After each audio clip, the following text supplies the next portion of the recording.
बोलो राधा कृष्ण भगवान की।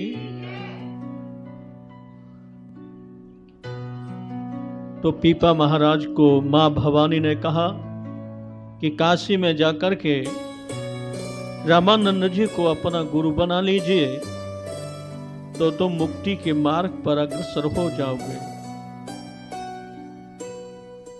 माँ भवानी के कहने से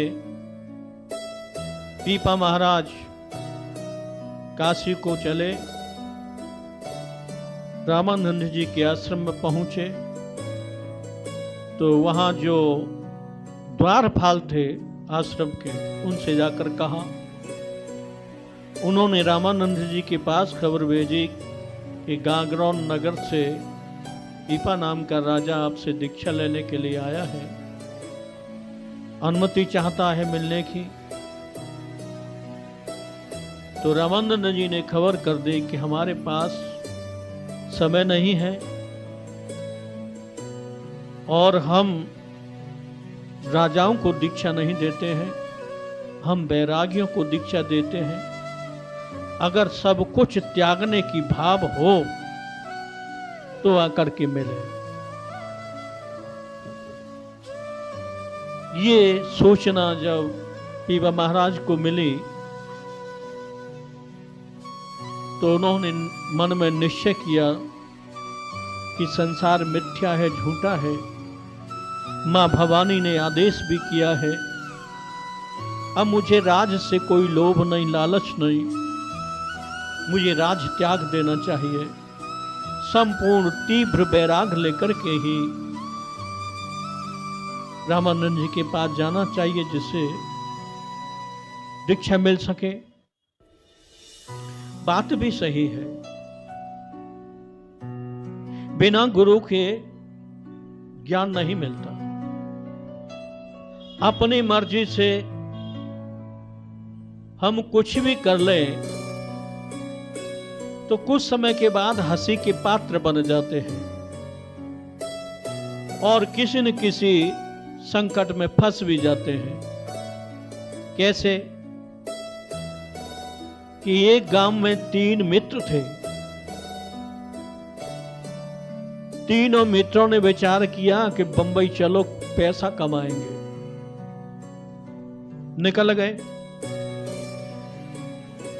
बंबई में मेहनत मजदूरी की, अच्छा पैसा कमाने लगे।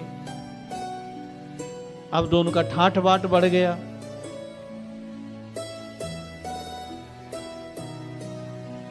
गांव में आने के लिए तैयारी करने लगे कि भाई गांव भी चलना है, वहां कोठी बनाएंगे, गाड़ी लेंगे और वहीं अब कारोबार करेंगे। या बहुत पैसा कमा लिया, अब पैसा की इतनी जरूरत नहीं है, अब वहीं रह कर के कमाएंगे।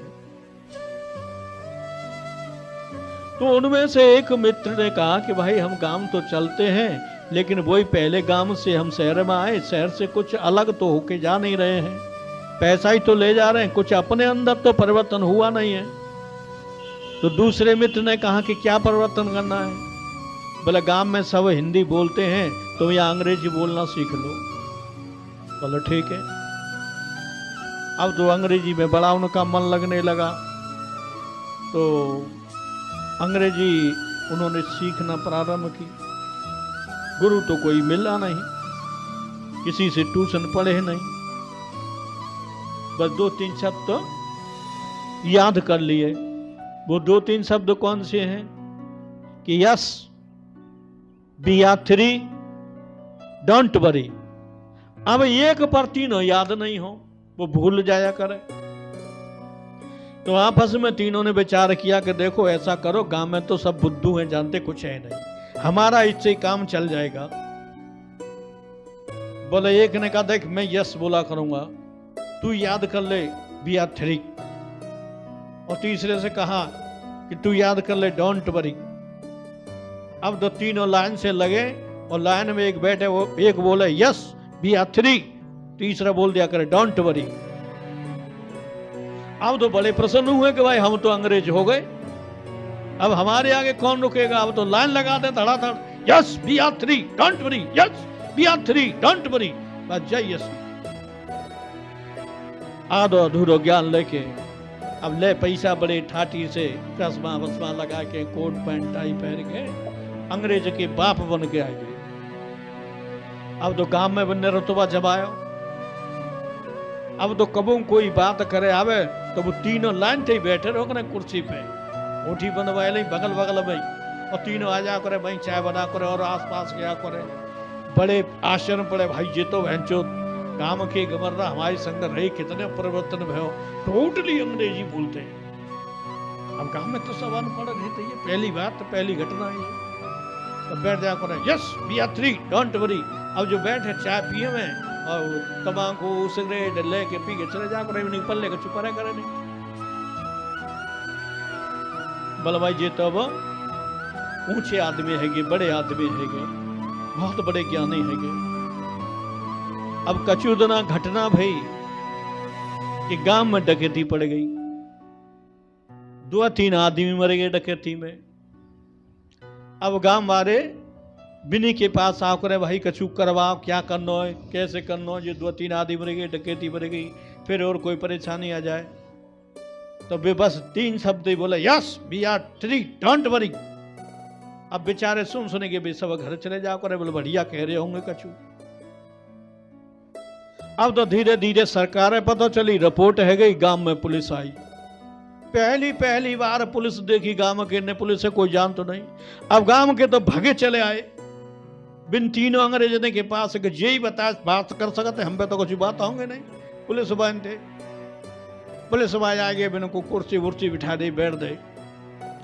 और गांव वाले ने कही साहब जे हमारे मुखिया है, हेड है गांव के, जमींदार जे हैं, जे जो कछु बात करेंगे तो बनते इन्हें पूछो, हम कछु ना जाओ। दरोगा जी ने आके सीधी पूछी, चोरी तुमने की? बे समझ ले कि चोरी जी जिन नहीं करी होगी, जो डरे कि मैं बोलते नहीं होंगे गांव के, क्या बोले चोरी तुमने की? तो ले पहले ने बोला यस। दूसरे ने पूछी कितने आदमी थे? We are three. ओ ठीक है, दरोगा जी समझ गए। अब तीसरे तो बोल दिया अब जेल जाना पड़ेगा, पता है कि डोंट वरी। अब तो तीनों पकड़ ले, तीनों ने मार पड़ी और ले जाके थाने में बंद कर दे। गांव के बड़े चक्कर में कि सारे अच्छे अंग्रेज बने, बढ़िया रहे, खूब हड़फड़ाई भई उनकी। फिर जब बात में बिन्ने कही कि भैया हमने चोरी ना करी, पूरी बात बताई कि ऐसे ऐसे बम्बई चले गए और या ने कही कि अंग्रेजी बन जाओ, अंग्रेजी सीख लो। हम ना जानते BS और BR 3 डोंट वरी को कहा मतलब होता है। दरोगा जी हमने चोरी ना करी, मां सारी अंग्रेजी छूट गई। तो कहने को तात्पर्य है कि बिना ज्ञान के, बिना गुरु के सफलता ना मिलती और हंसी के पात्र भी बन जाते। कम से कम कोई हमसे गलती है जाए और हमारे पिता हते तो हम तो कह तो देंगे कि हमारे पिताजी हते, भैया गलती हैगी बे संभालेंगे। उसी प्रकार से गुरु संभाल लेते हैं किसी शिष्य से कोई प्रॉब्लम या समस्या, कोई त्रुटि हो जाती है, बहुत जरूरी है। बिना गुरु के कुछ लोग ऐसे मनमुखी चलते रहते अपनी मर्जी से, तो कहीं ना कहीं फंस जाते हैं। साधना में भी बड़ी विधि होती है, क्रियाओं में अंतर होने से अर्थ का अनर्थ हो जाता है। जैसे ओम नमो भगवते वासुदेवाय श्री कृष्ण जी का मंत्र है, इससे भगवान प्रसन्न होते हैं, कृष्ण जी को आना चाहिए। लेकिन इसकी मंत्र यही है, इसकी क्रिया उल्टी कर दी जाए तो वहां जिंद पैदा हो जाता है, जिंद प्रकट हो जाता है इसी मंत्र से। तो क्रिया अपने मन मुरादों से परिवर्तन हो सकती है, पता नहीं हम कौन से विधि से कर रहे हैं, क्या कर रहे हैं। तो बिना किसी सलाह के, बिना किसी गुरु के कोई भी साधना का कार्य अनुचित ही रहता है। तो पीपा महाराज जी ने निश्चित कर लिया कि अब मुझे दीक्षा लेनी है। अपना पूरा राजपाट से बहुत सा धन मंगाया और वहां भंडारा शुरू कर दिया।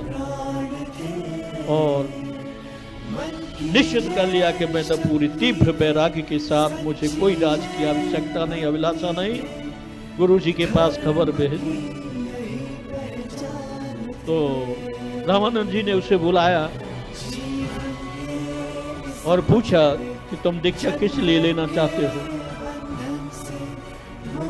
पीपा महाराज ने कहा मैं तो मुक्ति मोक्ष के लिए, प्रभु दर्शन के लिए चाहता हूं।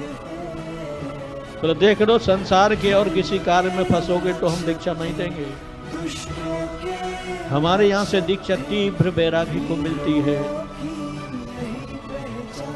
बोले ठीक है महाराज, मुझे स्वीकार। दीक्षा दी, सारी विधि बताई। दीक्षा लेने के बाद रामानंद जी ने कह दिया कि अब तुम अपने नगर को जाओ और हम 1 साल के भीतर तुम्हारे पास आएंगे। पीपा महाराज जी अपने गागरौन नगर को आ गए। सारा राज्यभार मंत्रियों के हाथ में सौंप दिया और गुरु के बताए हुई विधि से पूजा करने लगे। साधुशाला बनाई, गौशाला बनाई, बाबरी कुआं खुदवाए, मंदिर बनवाए, सारा धन खजाने का लगा दिया और नित्य नए भाव से संतों की सेवा करने लगे। रोजाना भंडारा प्रसादी बंटने लगा। 1 साल इस तरह से चलते रहे। अब उन्होंने ध्यान आया कि गुरु महाराज कह गए थे आने की, तो एक पत्र भेजा काशी को आश्रम के लिए कि महाराज आपने 1 साल बाद आने की कहा था, साल निकल गई है, आप क्यों नहीं आए? मुझे बड़ी अवसेर हो रही है आपकी, मेरा मन नहीं लगता, आपके दर्शन की मेरी इच्छा हो रही है, या तो आप आ जाइए। आपने कहा नहीं तो मुझे बुला लीजिए। रामानंद जी पत्र को सुनते ही 40 तीव्र वैरागी संतों के साथ गागरौन के लिए पहुंचे। रामानंद जी बड़े प्रसन्न हुए। जो बचा कुचा खजाना था, नौछावर में धन उवार दिया गुरु के ऊपर। और रामानंद जी भी उनकी सेवा से, जो साल भर नित्य उन्होंने साधु संत बड़े भाव प्रेम आदर से की थी, बड़े प्रसन्न हुए और कहा कि ठीक है, तुम इस तरह से राज्य को चलाते हुए रहेंगे तब भी कोई आपत्ति नहीं, तुम्हें मुक्त मोक्ष अवश्य मिलेगी और भगवान के दर्शन भी होंगे। जिस भाव से तुम राज्य को चला रहे हो, इस भाव से राज्य में रहने पर कोई परेशानी नहीं। गृहस्थी में रहने के भी नियम होते हैं। तीव्र वैराग्य के साथ भी गृहस्थ में रहा जा सकता है। गृहस्थ कोई अवरोध नहीं है, लेकिन अपने कर्म, अपने सिद्धांत अवरोध बना देते हैं। तो जब गुरु महाराज पीपा महाराज से मिलकर जाने लगे तो पीपा जी ने कहा कि महाराज अब मेरा राज्य में रहने का विचार नहीं है, मैं आपके साथ ही चलना चाहता हूं, कृपा कीजिए मुझे साथ ले चलिए। गुरु जी ने कहा बहुत अच्छी बात है, संसार वैसे ही मिथ्या है, चलो। पीपा महाराज की 40 पत्नियां थी। उन्हें पता चली कि मेरे पति, हमारे पति बैरागी बनकर, बाबा जी बनकर जा रहे हैं, तो वो बड़ी दुखी हुई। राजा से तो बस चला नहीं, तो उन्होंने एक पुरोहित से बात की। उससे कहा हम तुझे मन माना धन देंगे, पर तू कोई ऐसी युक्ति कर जिसे महाराज महात्मा के साथ बैरागी बनकर चले न जाए। तो उसने आश्वासन दिया, कहा ठीक है, बुद्धि की बात है। पुरोहित ने रोकने के लिए हलाहल विष पी लिया और विष के प्रभाव से पुरोहित का जो जीव है, प्राण है, छूट गए। राजा को पता चली, बड़ा हलचल हुई। रामानंद जी को पता चला। रामानंद जी ने अपनी ध्यान दृष्टि से देखा तो समझ गए कि इसकी रानियों ने ये सब षड्यंत्र रचाया है। रामानंद जी ने अपनी दिव्य कृपा से उस हलाल पीने वाले को जो प्राण छूट गए थे जिला दिया, बचा लिया। जब वो जीवित हो गया तो उसे फटकारा। तब रानी आकर के रोने लगी कि महाराज जब आप जा रहे हैं तो हमें कहां किसके ऊपर छोड़कर जा रहे हैं, हम भी आपके साथ चलेंगे। भीमा महाराज ने कहा कि अच्छी बात है, तुम अगर साधु बनना चाहती हो तो चलो, मुझे कोई आपत्ति नहीं, पर एक बात सुन लो, साधु के वस्त्र पहनने पड़ेंगे। ये नहीं कि शादी की साड़ियों में चले या और कोई आभूषण में चले। आभूषण, वस्त्र, सिर के बाल सब कटाने पड़ेंगे और एक कमर के नीचे ही बस एक मेखला टाइप से पहननी पड़ेगी, तो तुम मेरे साथ चलने के लिए हकदार हो। 40 रानियों में से 39 रानियां शर्म संकोच की वजह से मना कर दिया कि महाराज हम आपके साथ ऐसे नहीं जा सकते। लेकिन उनकी जो छोटी रानी थी जिनका नाम सीता सहचरी था, उन्होंने कहा कि आप जिस तरह से कहेंगे मैं उस तरह से आपके साथ चलना चाहती हूँ। हे प्राणपति, अगर आप मुझे साथ नहीं लेंगे तो निश्चित समझ लेना मैं अपना प्राण त्याग कर दूंगा। जब रामानंद जी को पता चला तो उन्हें स्वीकृति कर दी कि ठीक है ले चलो। तो उनको साथ ले गए। अब उन्होंने विचार किया रामानंद जी ने, इन्हें मैं कहां ले जाऊं, ये गृहस्थी लोग हैं। तो उन्होंने द्वारकापुरी को प्रस्थान कर दिया रामानंद जी ने। द्वारकापुरी में 40 संत वेद तीव्र बैरागी और एक पीपा महाराज की धर्मपत्नी सहचरी सीता, 42 लोग द्वारका पहुंच गए। वहां दर्शन किया। रामानंद जी ने द्वारकानाथ से प्रार्थना की कि प्रभु पीपा महाराज को आप दर्शन दे दीजिए मंदिर में। तो एक दिव्य प्रकाश पीपा महाराज को मंदिर में दिखाई दिया। बड़े प्रसन्न हुए। गुरु वहां से विदा लेकर जाने लगे तो पीपा महाराज ने कहा ठीक है मैं यहाँ द्वारकापुरी में ही ठीक रहूंगा। वह रहने लगे। रामानंद जी अपने आश्रम को चले गए। दिव्य प्रकाश से उनकी संतुष्टि नहीं हुई और उन्होंने विचार किया कि जब तक मुझे प्रभु साक्षात दर्शन नहीं देंगे, बात नहीं करेंगे, तब तक मैं अन्न जल नहीं ग्रहण करूंगा। अन्न जल त्याग किया। कुछ दिन और व्यतीत हुए, भगवान के दर्शन नहीं हुए तो सागर में जाकर के छलांग लगा दी। दोनों प्राणी सागर में डूबने लगे। भगवान द्वारकानाथ के सेवक उन्हें हाथ पकड़ करके द्वारकापुरी में अंदर ले गए, जहां बड़ा सोने का दिव्य महल बना था। भगवान कृष्ण वहां विराजमान थे अपनी 16,108 रानियों के साथ। बड़ा स्वागत सत्कार किया। पीपा महाराज को बड़ा दिव्य आनंद मिला। दर्शन भी हुआ, स्पर्श भी हुआ और भगवान के साथ रहने को कुछ समय मिला। तब कृष्ण जी ने कहा कि आप दोनों अब सागर से बाहर संसार में जाइए। पीपा महाराज ने मना कर दिया कि नहीं, मुझे अब बाहर की दुनिया अच्छी नहीं लगती, मुझे यही रहने दीजिए, मैं यही ठीक हूं। बहुत रोए। तब श्री कृष्ण ने कहा देखो, तुमको डूबते हुए बहुत लोगों ने देखा है और तुम ऊपर नहीं जाओगे तो मुझे कलंक लगेगा। कहेंगे कि भगवान कृष्ण का भक्त सागर में डूब गया और भगवान ने बचाया नहीं। उस कलंक को धोने के लिए तुम्हें बाहर जाना होगा। ये कोई झूठी कहानी नहीं है, ये कोई हंसी की कहानी नहीं है, ये वास्तविकता है पीपा महाराज की। बड़े दिव्य संत हुए थे पीपा महाराज। तो पीपा महाराज को एक मुद्र का छाप कृष्ण जी ने दी और रुक्मिणी जी ने सीता सहचरी को एक दिव्य साड़ी दी। जो सदा निर्मल रहे, पवित्र रहे, दिव्य रहे। दोनों को बाहर छोड़ने के लिए भगवान के सेवक आए। सागर से बाहर जब निकलने लगे तो वहां बहुत से लोग खड़े थे, जिन्होंने पहले डूबते हुए देखा वो भी थे और भी थे। देख करके बड़े आश्चर्य में डूब गए कि ये तो पहले डूब गए थे, आज कैसे आए। फिर भी कोई भी जल नहीं, कुछ भी भीगे नहीं। चारों ओर पीपा महाराज का जय जयकार होने लगा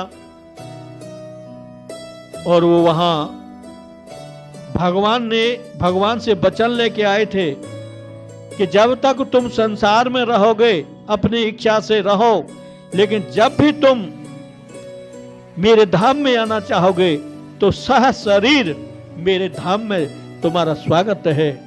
तुम वो दिव्य कोटि के संत बन चुके हो जिसकी कोई कल्पना नहीं कर सकता। तो आज भी द्वारका में भगवान की सत्ता विद्यमान है, अयोध्या में भगवान की सत्ता विद्यमान है। ऐसा नहीं कोई ये झूठी कहानी कथा हो। इस विषय पर, इस कथा पर जो विश्वास करता है, श्रद्धा रखता है, भक्ति करता है, भगवान उसकी पति लाज अवश्य रखते हैं, ये निश्चित है। पर परीक्षा भी भगवान की होती रहती है। बोलो सच्चिदानंद भगवान की।